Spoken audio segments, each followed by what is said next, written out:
अगर देश के एलओपी लोकसभा नेता प्रतिपक्ष लोकसभा की खुद की सोच ऐसी है, वो अगर हमारी सेना को जात पात धर्म मजहब में बांट कर देखने का काम कर रहे हैं। आज जो व्यक्ति सरहद पर खड़ा होगा हम लोगों की सुरक्षा के लिए, आज वो पहली बार सोच रहा होगा कि मेरी जाति क्या है या मेरा धर्म क्या है। अगर देश के एलओपी लोकसभा नेता प्रतिपक्ष लोकसभा की खुद की सोच ऐसी है, वो अगर हमारी सेना को जात पात धर्म मजहब में बांट कर देखने का काम कर रहे हैं, सोचिए कितनी भावनाओं को आपने ठेस पहुंचाई होगी।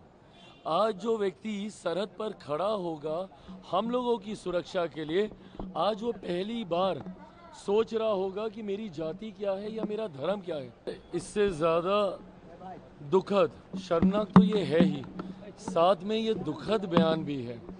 अगर देश के एलओपी लोकसभा नेता प्रतिपक्ष लोकसभा की खुद की सोच ऐसी है, जो कहीं ना कहीं सदन में विपक्ष का नेतृत्व कर रहे हैं, वो अगर हमारी सेना को जात पात धर्म मजहब में बांट कर देखने का काम कर रहे हैं, तो इससे ज़्यादा लोकतंत्र के लिए दुखद और कोई बात नहीं हो सकती।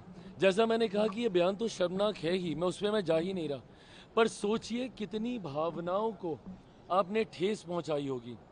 आज जो व्यक्ति सरहद पर खड़ा होगा हम लोगों की सुरक्षा के लिए, आज वो पहली बार सोच रहा होगा कि मेरी जाति क्या है या मेरा धर्म क्या है, जो उसने आज तक किसी भी देशवासी को बचाने के लिए, उनको नहीं पता भैया कि सरहद पे अगर वो सुरक्षा कर रहे हैं तो वो हिंदू की कर रहे हैं, मुसलमान की कर रहे हैं, अगड़ा की कर रहे हैं, पिछड़ा की कर रहे हैं, दलित की कर रहे हैं, महादलित की कर रहे हैं। और आप सेना को भी आप इसमें बांटने की आप सोच रखते हैं, जिन्होंने बिना जात पात धर्म मजहब देखे हुए देशवासियों की रक्षा करने का काम किया।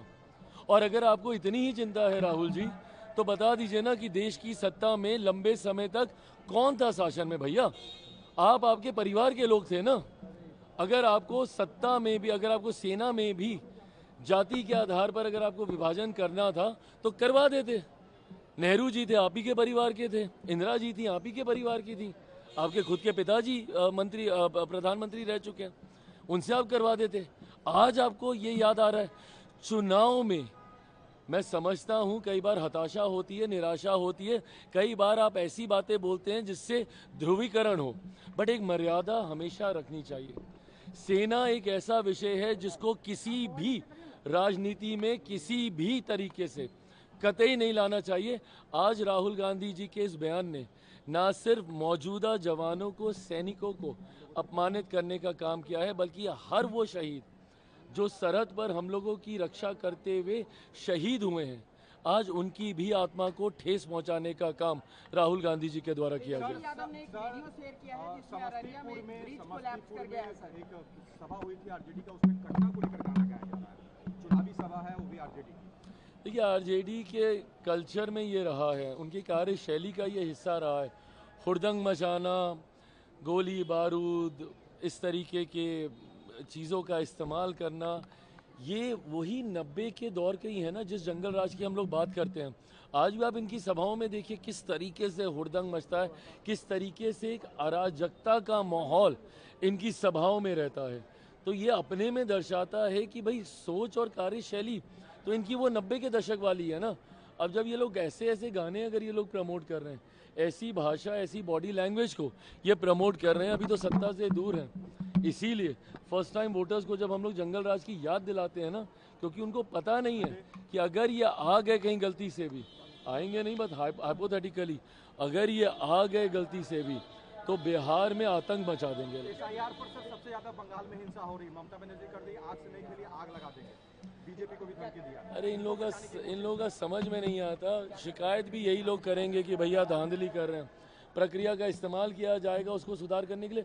और ये कौन सी कोई नई प्रक्रिया का इस्तेमाल कर रहा है प्रभु, ये तो होती रही है देश में, पहली बार थोड़ी हो रही है। ये हर बार समय समय पर एक रेगुलर इंटरवल पर ये प्रक्रिया का इस्तेमाल किया जाता है, और क्योंकि अब लंबे समय से नहीं हुई थी, इसको करना ज़रूरी है। बिहार में क्या, मुझे बताइए ना, जितने राजनीतिक दलों ने इसको लेकर अपनी चिंताएं जाहिर की, कोई एक अधिकृत आपत्ति इन लोगों ने दर्ज कराई? या उन लोगों के जिनके नाम कटे, अगर सही में अगर वो जायज़ होते तो क्या अभी हंगामा नहीं हो रहा होता? कल पहले चरण का मतदान है, सब लोग क्यों नहीं यहाँ के धरने पर बैठ गए? सब लोगों ने क्यों नहीं उसको लेके विवाद खड़ा कर दिया? भाई एक सामान्य प्रक्रिया का इस्तेमाल किया जा रहा है और ढंग से किया जा रहा है। एक बात तय है, एक बात सुनिश्चित है और इसके लिए मेरी सरकार प्रतिबद्ध है कि किसी भी घुसपैठिए को जो भारत का नागरिक नहीं है, किसी भी कीमत पर उसको भारत के सबसे बड़े अधिकार मताधिकार का दुरुपयोग कतई नहीं करने दिया जाए।